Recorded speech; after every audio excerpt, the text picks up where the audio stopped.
और मैं जानता हूं व्यक्तिगत रूप से मुझे बहुत बड़ी कीमत चुकानी पड़ेगी।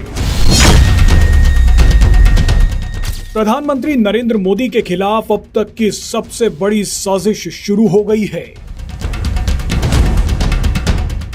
कई लोगों का कहना है कि मुख्यमंत्री रहते हुए भी मोदी को हटाने की खूब कोशिशें हुई, लेकिन जब से वो प्रधानमंत्री बने हैं तब से ये कोशिशें और तेज हो गई हैं।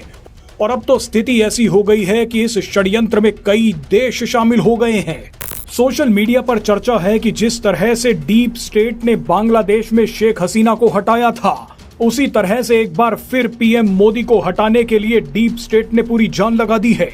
डीप स्टेट यानी जिसमें CIA शामिल है, वो विदेशी कंपनियां भी शामिल हैं जो भारत के बाजारों पर कब्जा करना चाहती हैं। और निश्चित रूप से अमेरिकी राष्ट्रपति डोनाल्ड ट्रंप भी डीप स्टेट में शामिल हैं। इन सभी का मकसद है कि मोदी को जाना होगा। खतरा इतना बड़ा है कि खुद पीएम मोदी ने कुछ समय पहले कहा था कि मैं जानता हूं कि व्यक्तिगत रूप से मुझे बहुत बड़ी कीमत चुकानी पड़ेगी, लेकिन मैं इसके लिए तैयार हूं। मगर सवाल है कि पीएम मोदी को हटाकर डीप स्टेट को क्या मिलेगा? डोनाल्ड ट्रंप पीएम मोदी के पीछे हाथ धोकर क्यों पड़ गए हैं? भारत की ही विपक्षी पार्टियों ने डोनाल्ड ट्रंप की भाषा बोलनी क्यों शुरू कर दी है? और क्या भारत में भी बांग्लादेश जैसा बवाल खड़ा होने वाला है? इस वीडियो में इन सभी मुद्दों पर बात करेंगे। डीप स्टेट भारत को आर्थिक, सांस्कृतिक, व्यापारिक और सैन्य रूप से बढ़ता हुआ नहीं देख सकता। ये चाहते हैं कि भारत के बाजारों पर अमेरिकी कंपनियों का कब्जा हो। भारत की संस्कृति को बर्बाद करने के लिए डीप स्टेट ने फर्जी फेमिनिस्टों, LGBTQ कम्युनिटीज, NGOs, फर्जी इतिहासकारों और छपरी इन्फ्लुएंसर्स की फौज खड़ी कर दी। लेकिन भारत के लोगों ने इन सभी के खिलाफ आवाज उठानी शुरू कर दी। इसके अलावा भारत अब दुनिया की आंखों में आंखें डालकर बात कर रहा है। इसी से घबराकर डीप स्टेट पीएम मोदी को किसी भी कीमत पर हटाना चाहता है। अमेरिका में राष्ट्रपति कोई भी हो, किसी भी पार्टी का हो, वो डीप स्टेट के इशारे पर ही काम करता है। बाइडेन के समय भी डीप स्टेट ने भारत पर कई हमले किए, लेकिन इस बार पूरे भारत को उम्मीद थी कि डोनाल्ड ट्रंप सत्ता में वापस आएंगे तो भारत और अमेरिका के रिश्ते नई ऊंचाइयों पर पहुंचेंगे। लेकिन डोनाल्ड ट्रंप ने आते ही अपनी हैसियत दिखा दी।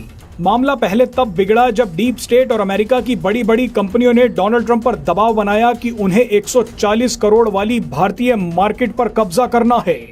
डेयरी प्रोडक्ट से लेकर हथियार बेचने हैं। लेकिन जब पीएम मोदी ने यह साफ कर दिया कि अपने लोगों, किसानों और राष्ट्रीय हितों को ध्यान रखते हुए हम उतना ही व्यापार करेंगे जितना हमारे लिए लाभकारी है, इसने डीप स्टेट और ट्रंप को हिलाकर रख दिया। मगर असली मामला तब पलटा जब ऑपरेशन सिंदूर हुआ। जिस तरह से भारत ने पाकिस्तान में घुसकर तबाही मचाई, पाकिस्तान को अमेरिका की गोद से निकाल कर मारा, पाकिस्तान में खड़े अमेरिकी F-16 लड़ाकू विमानों को नुकसान पहुंचाया, उसने डीप स्टेट और ट्रंप की हालत खराब कर दी। उसी के बाद से पीएम मोदी को हटाने के लिए अमेरिका की तरफ से एक बड़ा षड्यंत्र शुरू हो गया। इस षड्यंत्र को भारत की विपक्षी पार्टियों ने तुरंत लपक लिया। भारत के विपक्षी दलों ने ट्रंप के सीज फायर वाले बयान का इस्तेमाल करके पीएम मोदी को सरेंडर मोदी कहा। कांग्रेस के कई नेताओं ने यह बोलना शुरू कर दिया कि पीएम मोदी ने ऑपरेशन सिंदूर के दौरान सेना का इस्तेमाल अपनी छवि सुधारने के लिए किया। कई कांग्रेसी नेताओं ने पाकिस्तान को क्लीन चिट देनी शुरू कर दी। इससे सेना का मनोबल टूटा।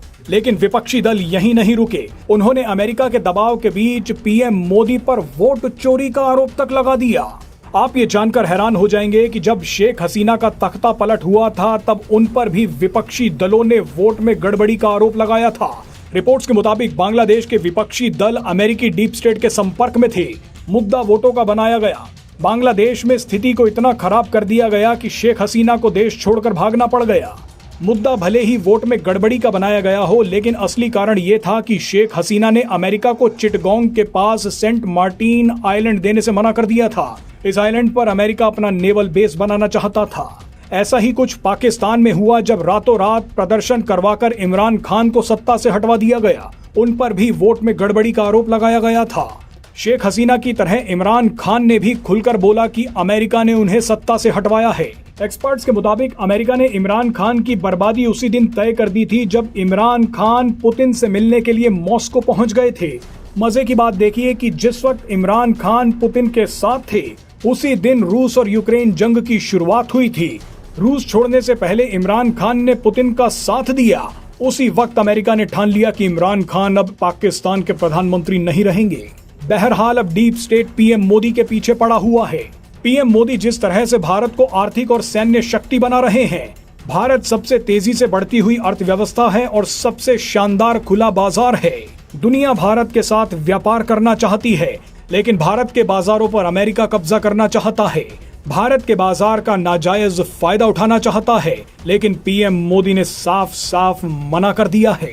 पीएम मोदी को जल्द से जल्द हटाने के लिए अमेरिका ने पाकिस्तान को अपने साथ ले लिया है, बांग्लादेश को भी अपने साथ मिला लिया है।